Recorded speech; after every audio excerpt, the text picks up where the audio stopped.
Welcome to Women in B2B Marketing, a show where CMOs, VPs of marketing, and all strong women leaders in B2B discuss their top tactics, strategies, and tips for building high-performing teams, leveraging trends, and ultimately rocking their marketing careers. Made by and for women, insightful for all. I'm your host and 15-year B2B marketer, Jane Serra. Let's dive in.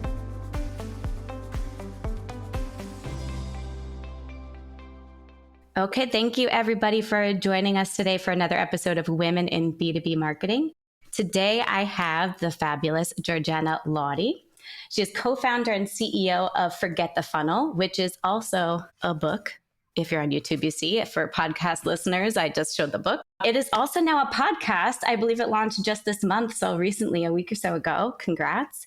She's co-creator of the Customer-Led Growth Framework. She has 20 plus years growing B2B and B2C brands. Former VP Product Marketing at Bitly, former VP Marketing at Unbounce, growth advisor to countless well-known brands that I can't name.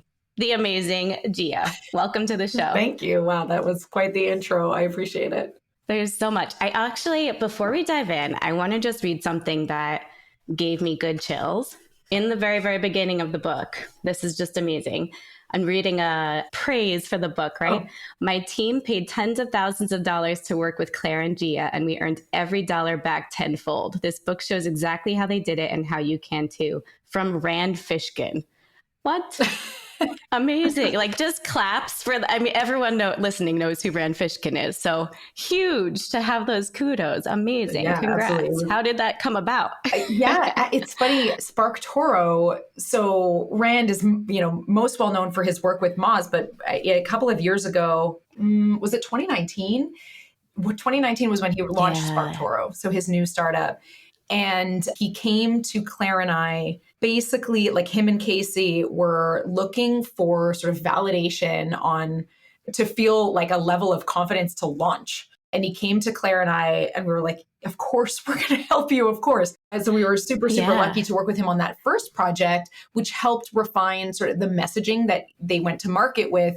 But then we got to work with Rand again a year later. He came back again and wanted to refine their product onboarding experience. And so that was our second opportunity to work with them. So yeah, SparkToro has been sort of in and out of customer-led growth and working with Forget the Funnel for the past couple of years. And Rand is absolutely awesome, as is Amanda and Casey, little micro team. Yeah, really great team.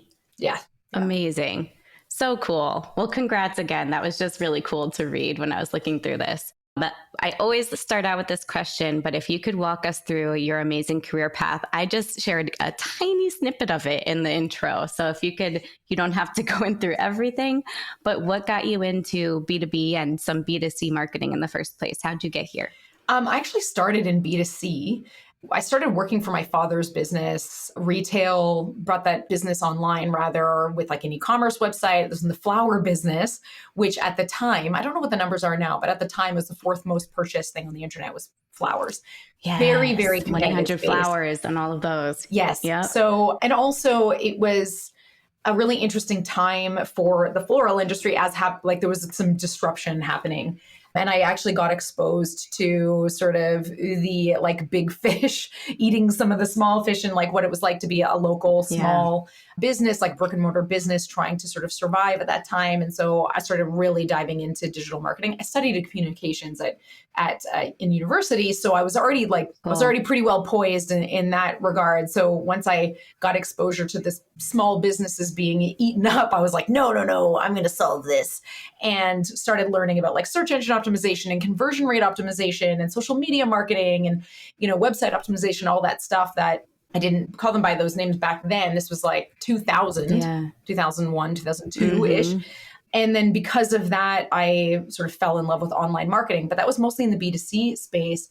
What got me into B2B was about 11 years later, I started running women in tech sort of events, local events for women in tech in person. And it was helping women who wanted to break into tech, basically lowering the barrier, helping make the tech community a little bit more accessible. And they were standing room only events for 2 years, really, really popular. Love it. And that exposed me to the startup community, which then led me to Startup Festival in Montreal in 2011, I guess it was. and Dave McClure talking about pirate metrics for the first time.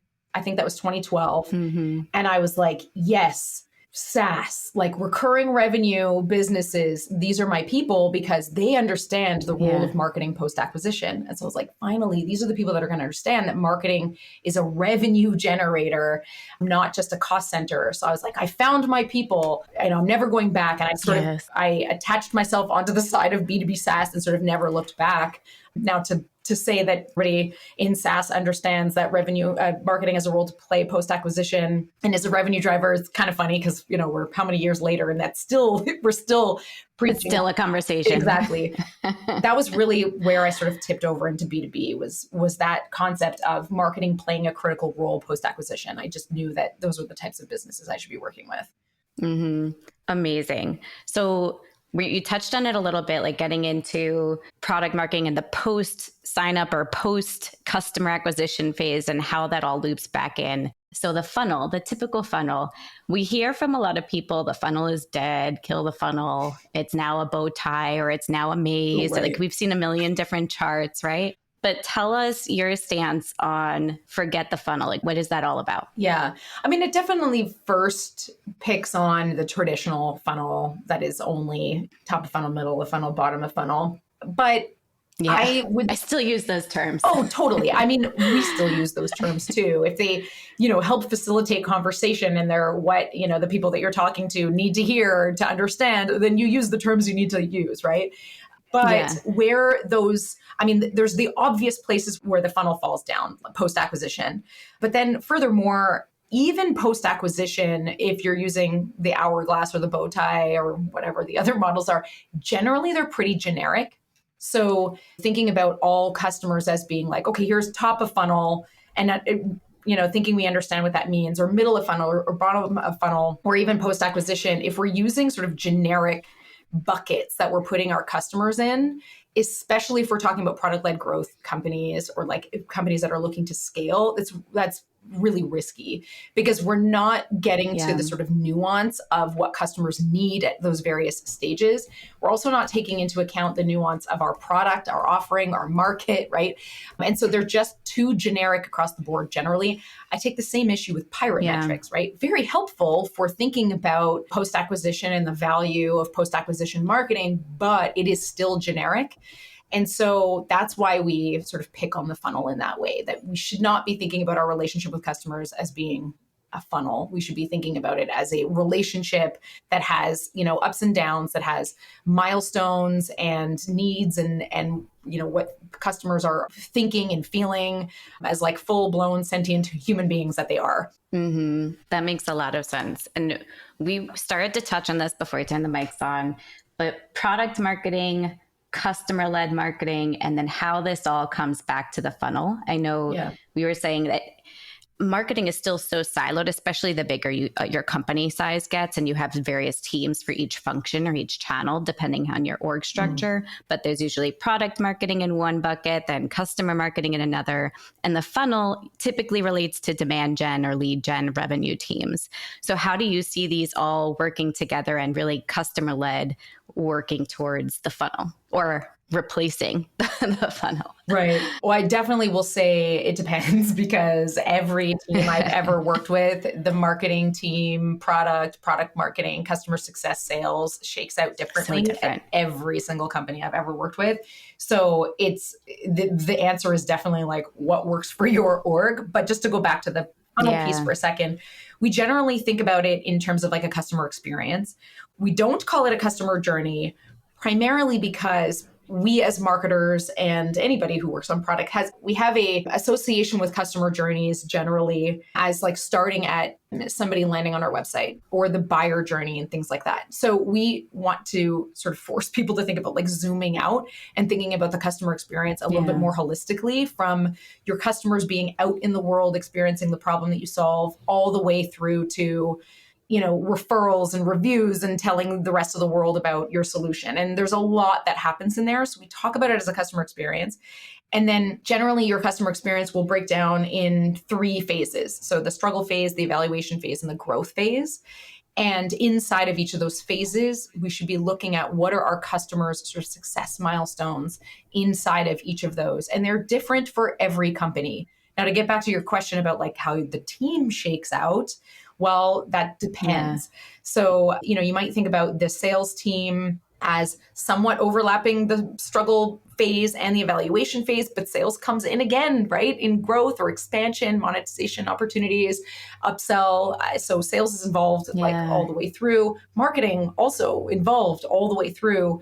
And so we tend to think of product marketing as the sort of strategic source to when should marketing get involved, when should sales get involved, when should customer success be involved, and help those teams make better decisions about when to get involved, what to do, what is an appropriate customer experience, how to measure success. And so building basically the foundational sort of like structure for how to layer in the different teams and different efforts. So the answer is, of course, always it depends, but it will come down to what's the most appropriate experience for your customers, and how to layer in your team and efforts on top of that. But KPIs are an important part of that conversation. Who you have available, right, at any given time, what scale, where you are in terms of the company's like sort of development and maturity of the company and team, that will all change over time. But the thing that I will always go back to, and I often even still need to remind myself, is when in doubt about how to make those decisions, what is in the best interest of customers? What is going to put us in the best position to be able to serve customers with where they are in their customer experience with us? That's generally how to answer those questions. So yeah, that's how we think about it. Love that. Writing that down, just what best serves customers. Because it's honest when everything is, it depends, right? Yeah. Because everything should be very custom to each brand and their situation, their team, their audience. But as long as you keep coming back to, after you rabbit hole, nature of marketing, you come back up and you think what is best for the customer. Mm-hmm. I'm curious, despite the it depends factor, are there any consistencies that you look for or talk about with your clients that on the side of measurement, like how do you measure that this customer-led focus is working? Yeah, so measurement is massive. Unfortunately, when we typically start working with companies, it is very typical for them to be using just best practices, which best practices is not bad. I mean, it's a great place to start, but it is not going to get you to that level of scale and empower your team to actually, take action in the best way possible. So we like to pick on like MQLs and SQLs, but we also like to pick on daily actives and weekly actives and monthly actives. Like, is that actually the best measure of success? Is that actually what we're trying to accomplish here? So those are very typical measures of success that teams will come to us with. But I mean, spoiler, every time we work with a company, we do customer research.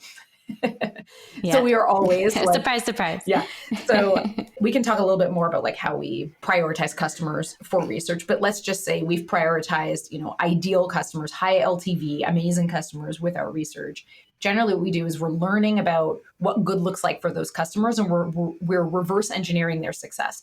So we basically look back at like, well, how did they use the product in a meaningful way? If we work backwards, like what does continued value, happy, healthy customers look like? How are they using our product on the day-to-day? Or maybe it's not day-to-day, maybe it's weekly, maybe it's monthly, but what is the meaningful product usage that shows us that they're healthy, happy, and a low risk of churn, right? High retention, high LTV, happy customers. Then we sort of go work backwards from that. And because of the type of research that we run, we have a lot of insight into like what they're trying to accomplish. So we can sort of connect those two things, right? The problem they're in the world trying to solve, and these happy, healthy customers, we can sort of reverse engineer how to introduce our product in a meaningful way. So how to measure activation, and then also how to measure like actual true adoption. So we talk a lot about continued value, value realization, and first value, and helping companies basically identify what those KPIs are.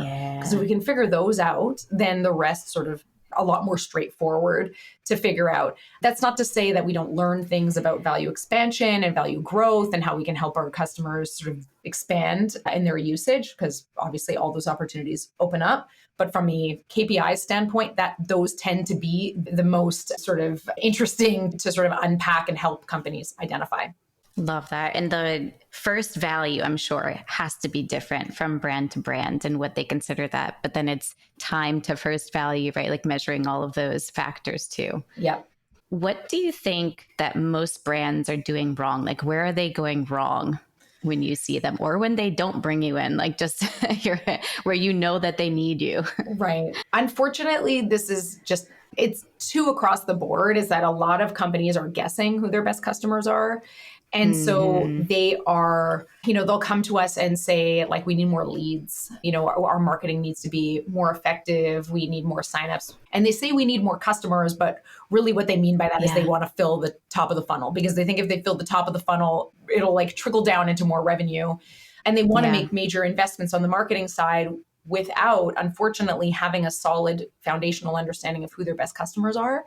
And so that's the mistake we see happen all the time. Some companies come to us and they're like, we don't know who our best customers are. We need help. We know we don't know. Unfortunately, like 9 out of 10, I would say, don't know they don't know. And so they just want to add more marketing into the mix, or they want to like write an email onboarding sequence or launch a new product onboarding experience without doing the research of actually finding out, like, how are we supposed to measure success? How should this product actually be introduced? What is a happy, healthy customer? What's the product usage that a happy, healthy customer like will show us to show us that they are a low risk of attrition, let's say.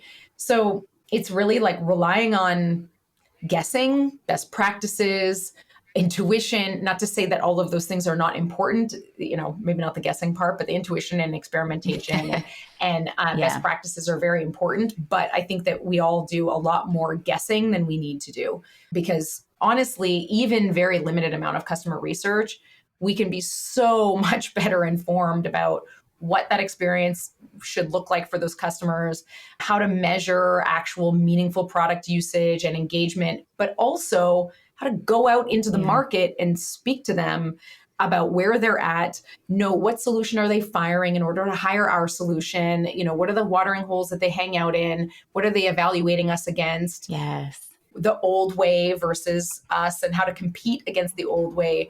So there's a lot of guessing that I find that companies are doing needlessly. Like, we're spinning our wheels, we're wasting a lot of time when actually the answers to a lot of these questions are just like inside the heads of our best customers. We just got to pull them out and then operationalize them, which sounds very easy, but there actually is like a process for it. I recognize that it sounds straightforward and easy, but it's actually, there's work involved there, but it's absolutely doable. And we don't have to be guessing, basically. Yeah, need to ask them.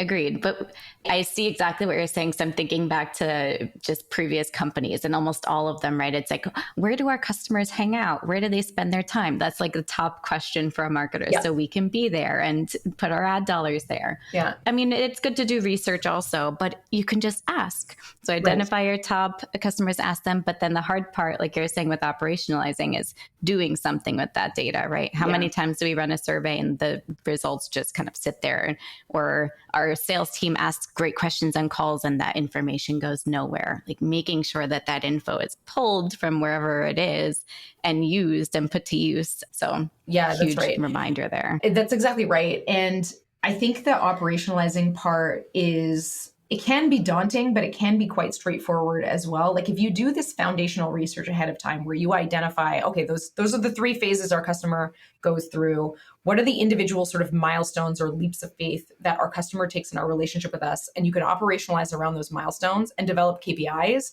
Then that gives you not to be so literal about it, but a literal map for figuring out what our customers are thinking and feeling and doing at each of those milestones, and what KPI should we be focused on?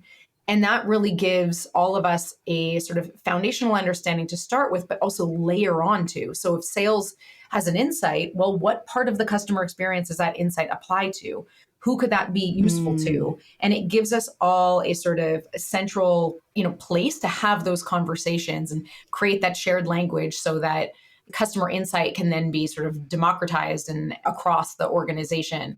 But a lot of companies, unfortunately, marketing will have one map that they refer to, either they're using a funnel or a buyer journey, and product will use a completely different one, and they'll be using user journeys, and sales will be using something else. And they don't often or always connect or speak to each other, which obviously just perpetuates the divides between the teams. But if you have a centralized customer experience map where you're all able to look and see that this is the high level 30,000 foot view understanding of our customers, and then you can, every team can see themselves in that customer experience, the role they play, the KPIs, and they layer. It's not like one team per milestone necessarily. They layer, but at least there's that centralized understanding. So it seems, I'm definitely dumbing this down, but there's two main themes that I'm pulling out so far. And one is the importance of customer research and knowing your customer, not making inferences.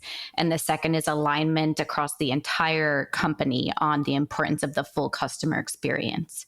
On the first, with customer research, is there a specific cadence that you recommend brands go with for conducting this research? Is it an annual, a biannual? How often do you revisit? Because your audience can change, right? Your best customer can totally change. Yeah. Are you ready? It depends. Yeah. So, to your point, just to start there, your customer can change. So if you have not done customer research in the last 3 years, you are late. You needed to have done it already. But I'll just say that companies it depends on the company, depends on the maturity of the company. We work with some earlier stage companies that are just getting started and they want a solid foundation to start with. They know they want to do things right from the get-go. And those companies, often what will happen with them is a year later, they'll come back and they'll want to do the same style of research again, because like you mentioned, the product obviously changes, the market changes, even their sort of the customer that they want to focus on will evolve, will learn more, right? New customers come through the front door. So that foundational research that I'm talking about could be, let's say, every 6 months or annually. But you should definitely, like you just mentioned, like insights from sales, that gets layered on more regularly. And we should always be learning. So actually, let me just go back to that foundational stuff. More mature companies, I would say, we also work with more mature companies that come to us that have customer journey maps that are like defunct. Like, oh, we did it 3 years ago or 5 years ago. And, it was kind of helpful for like one team at that time, but it hasn't been referenced since. And so setting up that foundation again makes sense. And I think that like cadence, again, will depend on product development, market development, like how the product changes and how the market changes. Now, layering on more regular, basically insight and inputs into the customer research should be happening all the time. One of the like really low hanging fruit opportunities that I see almost no companies take advantage of is when a customer signs up, after they go through the sign up flow, asking them like, what was it that led you to sign up today? Like, what was going on in your world that led you to sign up today, with an open text field? And just capturing that information, even if you don't do anything with it, is wildly helpful. Because Chris Walker's clapping for you right now. Because there's just so much to learn there. Again, even if you don't do anything with it, even if you aren't in a position to be able to segment your onboarding in that way, like obviously the ideal situation would be that you can, but in absence of that, or in the shorter term, you're learning a ton, because as those open responses come in, you can start to recognize the themes and the patterns there and start to see, who you're actually drawing through the front door. How do they ultimately convert into being a customer? What does LTV look like for those customers in 3 months from now, 6 months from now? So just capturing that, asking that one tiny little question can go a really, really long way. And then similarly, once, a sort of key action is taken inside of the product, checking in with them again, making sure that you can identify where customers sort of fall fallout of engagement with the product and being proactive and reaching out to them and learning what's going on then, like why did they become less active or change their product usage habits. And then, of course, learning from customers who eventually cancel as well is really, really insightful as well. Not because you should necessarily try to solve for everybody, but figure out where things might be sort of out of alignment a little bit or where there are opportunities to improve. But that foundational research, I definitely recommend happens at least annually. Twice annually would even be better. But again, layering on ongoing research is definitely the name of the game. Like you're pro level if you're doing that. Perfect. And you touched on this a little bit a couple times, I think, is how does either customer research or just focusing on customer-led growth and marketing, how does this change, or how have you seen this change or be different from smaller startup companies to more robust and built established brands? I mean, it's probably going to be really obvious, my answer, but it's like the number of people involved. But in both scenarios, it's really important that the senior leadership team, so to speak, be brought along the entire. Yeah. That's critical at early stage or at later stage, but it looks different. Who might champion it internally will be different. At an earlier stage company, it's definitely going to be the founder that is championing this type of work, or a head of marketing if there is one. Later stage company, it's probably product marketing, but maybe, supported and championed internally by the CPO and the CMO. I've seen that. The CPO and CMO, like that's those are the two at a more mature company. Those are the two sort of leaders that I would say are the best to champion this type of thing. Again, because it is about setting the foundation for teams to layer their efforts on top of, like sales, like customer success, like marketing, like the product team. So that's where we've seen it sort of shake out. But so who's championing it internally changes, obviously, how many people are involved. Yeah. Just because there's more people. And so, which can be good and bad, right? Yeah. But also at an earlier stage company, there might be one version of your customer experience map. At a later stage company, there are multiple. They all are based on the same sort of milestones, but there will be additional sort of lenses. I sort of think about it. I'm definitely aging myself, but those like projectors in classrooms where it would be like the clear sheets that layer over top. I sort of think like that. The marker, the wipe off marker. I remember those. Yeah. So each department sort of represents a new sort of layer or sheet laid on top of that foundation. And that can be a helpful way to look at it too, because then you're all using the same language to talk about the milestones and the KPIs and the customers on the whole, but you all have, your own unique sort of role to play in each of those. Love that. That's really interesting. And I think it's the size of the company. I could see fewer people being a burden, but also easier and faster, right? The one silver lining, or not one, but one of the silver linings of a startup is you can move faster. There's less red tape. But then a bigger company, you have more stakeholders, which can be a plus and a minus. It's slower moving, but you have more bandwidth and people can take on different aspects of it. Absolutely. So, yes. Interesting. Yeah. With your clients and advisees, I know you're advising multiple brands as well. What do you see working in 2023 or excited about in 2024? And working, you can take this any direction you see, like towards revenue growth or better bringing value to the customers. Really, those would go hand in hand in theory. But what do you see working? One of the areas that I think is really exciting right now is like product-led sales and how product-led growth can serve product-led sales, and all the opportunity that is sitting there for companies that, I think we've only seen the tip of the iceberg of the potential there. Yeah. But truth be told, we're not that far along with product-led growth on its own. There's a lot of opportunity for more mature companies to introduce product-led growth and take advantage of creating those experiences and lowering the barrier and lowering the touch. So both of those areas, I think, are still very new, and there's a ton of opportunity. I mean, obviously, I tend to towards this, like, there's no point in marketing and spending ad spend, right? Or throwing money at the top of the funnel. Again, if you don't have your positioning and messaging nailed in, if you don't have that early product experience nailed in. And even Yeah. just mentioning those two, those are always going to be, you're always going to be optimizing those. You're never going to feel 100% about either one of those. There's always room for growth, but making progress there is critical before layering on more ad spend, especially now. Yes. That's what is sort of happening what I'm seeing happen in the market now is like marketing is so much more expensive than it used to be. It's a lot more expensive to acquire a customer. Yes. And so I think that companies are finally getting to this point where like we're wisening up, and it's not just about throwing more marketing at this thing to show and prove like growth trajectories where actually like revenue actually matters, and turning those leads into customers and high LTV customers. We're being forced to think in that way. And I think it's a really good thing. Obviously, it's a bit of a scary market right now. I know that a lot of like VC funding looks very, very different. And like I mentioned before, the cost to acquire a customer is a lot higher than it used to be.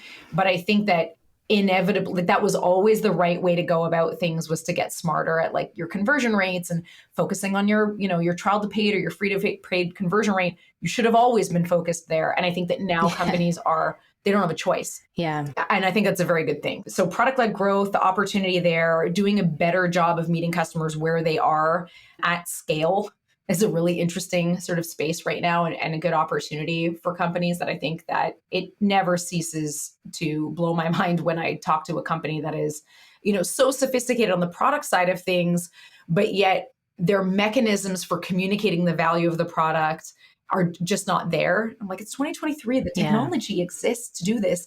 You're sending time-based emails when you could be sending product-triggered emails, right? Based on action they took or didn't take. And so many companies don't take advantage of that. So that really excites me. And that's just like, that's table stakes for PLG.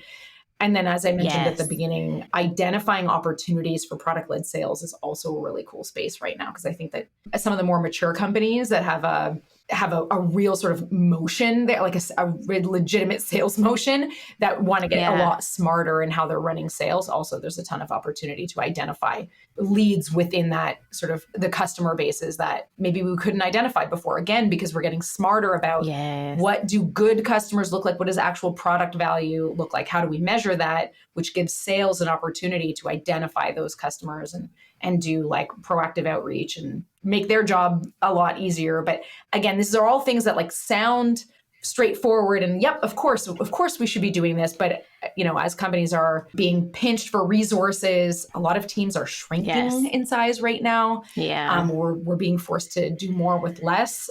I still think that getting smart about optimizing customer experiences and looking at those critical sort of conversion rates, there's still a lot of opportunity there. I don't think nearly enough companies have tapped into that because they haven't had to before. So I'm excited. I think it's a good thing, but it can feel tough. Yeah, I feel like I just found myself clapping along with everything you said, because I feel like you hit on at least 5 different key moments of like, we need to, like, first you mentioned messaging and positioning being key, and it's often something that gets overlooked because people like it's speed, right? Let's throw money at this and get some users. And it's a mistake I see a lot of marketers make right away, right? They started a new company, let's redo the website.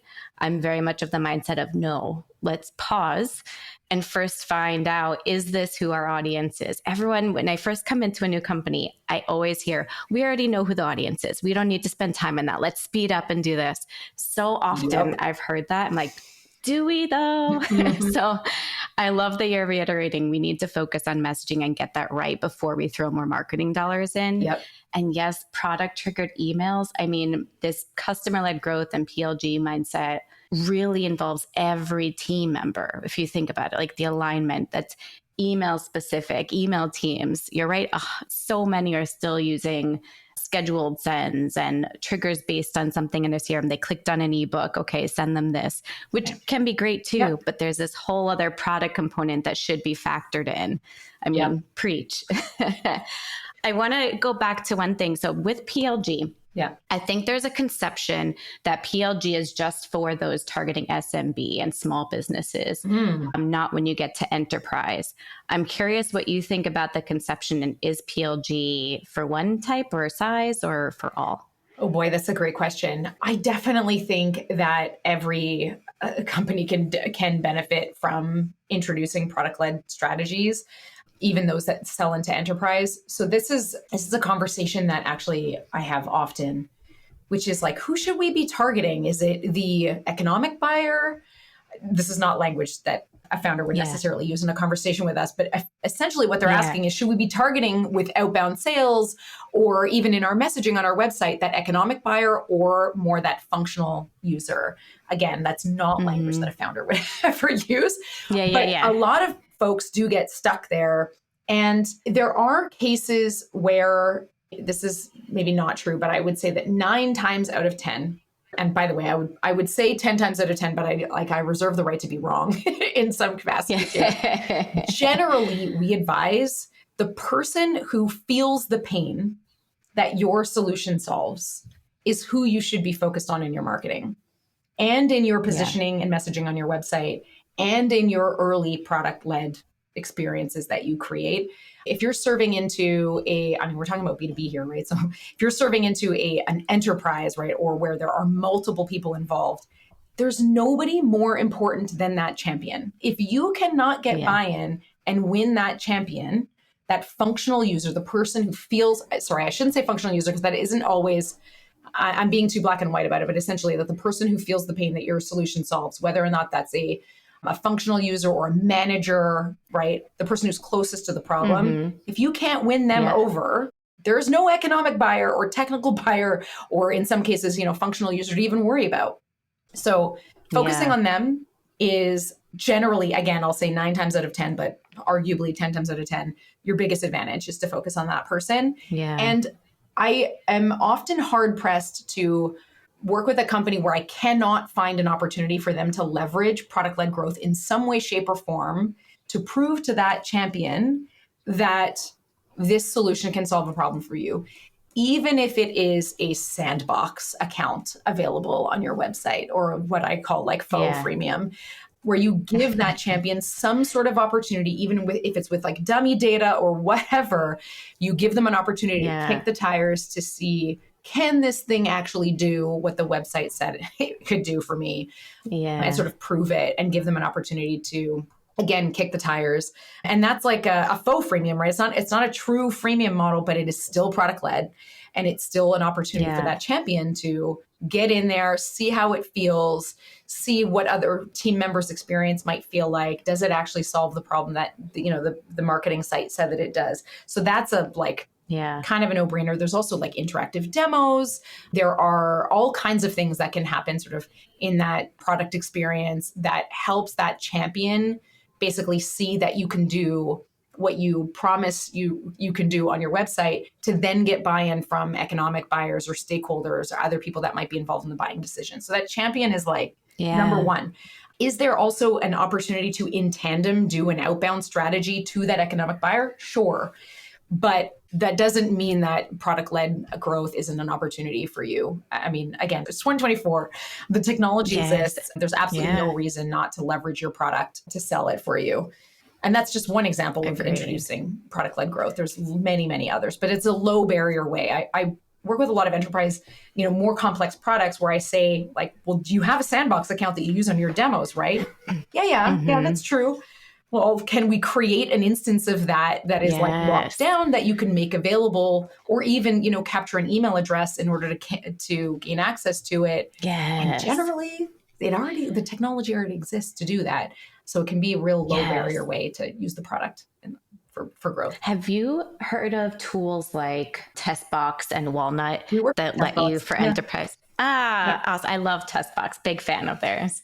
Very cool. Because then if you don't, for these enterprise companies that don't give you a free trial or don't want to, unload their sandbox, you can use a tool like this where they get to actually go in and demo and feel it themselves. Yeah, exactly. But there's always an opportunity for that, especially if you put that champion in your mind's eye and understand like what is motivating them to solve this problem. What is the old solution they're firing in order to hire another one?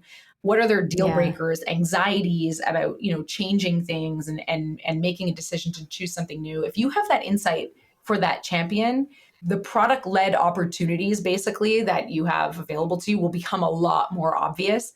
And by the way, we call it customer-led growth because whether or not you're layering in product-led growth or sales-led or marketing-led or community-led, there's all kinds of these, these X-led sort of movements. We see customer-led growth as being sort of at the foundational level, at the base of that, to understand what strategies to layer on and when.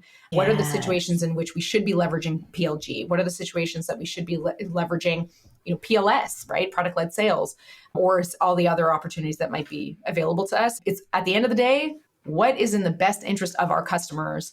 And that's why CLG is sort of that foundation. What is the most appropriate experience that we can provide them, whether product-led or sales-led or marketing-led? I love that. That's so true. We are hearing as marketers left and right, there's all these new Dash-led growth that that are coming up. I think, what is it? GTM Partners is someone, they have this whole list of 1 million different ones. But I agree with what you're saying, that customer-led growth should be at the foundation, the core of these, and then it can determine what other functions you're building on. And you should never really choose just one anyway. You should use multiple. 100%. Yeah. They're all for the taking. It's just that what is the most appropriate customer experience for your customers, your high LTV customers, and then leverage the shit out of all of them. There's plenty available, and there's a lot of amazing work going into a lot of that. Like I said, product-led sales is a really exciting place right now. Product-led growth, we're still at the tip of the iceberg in terms of taking advantage of all the opportunities there. But unless we understand what our customers need and want and what actually matters to those customers, we will be guessing at any one of these other strategies. Yes. It's funny. It kind of reminds me of ABM back in the day when it was first starting. It was like, okay, ABM is only for enterprise. You have to have this major platform and you have to do it this way. But now ABM has been kind of simplified and made approachable, and any size company can use it. Yep. It should be how we're thinking about customer-led growth and product-led growth. Any company can use this strategy. It's just going to look different for every brand. Yeah. Well, it has been amazing picking your brain on all things customer-led growth and SLG and non-funnels. I will link to everything that we mentioned. Of course, Forget the Funnel, the book, the podcast, the website itself in show notes. But I'm curious if you could share any podcast or book that you're reading or listening to today that you recommend our listeners do as well. Yeah. So, I mean, primarily the audience here is B2B marketers, right? I really love Lenny Rachitsky's podcast. So Lenny Rachitsky has if you Google Lenny's newsletter or Lenny's podcast, he's a product manager. But for anybody in B2B SaaS right now, product management is like, you will only be well served by better understanding the role that product managers play and the struggles that product managers have, and basically what life looks like for them in the day-to-day for product managers. It is super, super valuable for any marketer to be better informed there. So that's a good sort of stretch podcast, and Perfect. You will get exposed to people, experts, and conversations and topics that you wouldn't if you just stick in the same sort of marketing watering holes. So I definitely recommend Lenny's podcast. Books, I always have to mention April. April Brentford's she's my go-to. Obviously awesome. So by the way, everyone is also a fan of Forget the Funnel. Right on the cover. Yeah. Holy Grail. I was like, April, I'm putting you on the cover of the book. She was like, what are you talking about? I was like, oh, you're going on the cover. So obviously awesome is obviously awesome. But she also has a second book called Sales Pitch, which is also a really good, more of a stretch for like product marketers to sort of take a little bit of a foray into like the sales world and expose yourself to like more of the sales narrative. So some folks in B2B are really on the product side. Some folks in B2B are more on the sales side, right? In marketing. So pushing both of those, more on the product side, more on the sales side, get outside the bubble, basically the marketing bubble. But I guess those would be my two. That's great. Recs. I love the advice of just getting outside your bubble, because you're right. You do tend to, like in marketing, you stick to, B2B marketing, let's look up different podcasts and you get recommendations and you stay in your little niche. But you're right. It's great to go outside of that because it gives you a different perspective and like break out of your mold from time to time. Yeah. Well, thank you so much, Gia. It's been a pleasure chatting with you. I hope to reconnect selfishly one-to-one so I can pick your brain some more. Absolutely. But Let's do if that. anyone wants to connect, where's the best place for them to reach out to you? I think it's probably LinkedIn these days. I mean, obviously the Yeah. website and my email is gia@forgetthefunnel.com. So anybody can email me, but LinkedIn is where I'm hanging out. It's unfortunately not Twitter anymore. I've given up there. Yeah. Yeah. Yeah. Especially lately. Yeah. Thank you so much. It's been a pleasure. And thank you everybody for listening and tuning in. If you enjoyed, share with a friend, like the podcast, rate the podcast, leave a review. It helps us get in front of more folks, more women. So thank you, everyone. Have a wonderful day.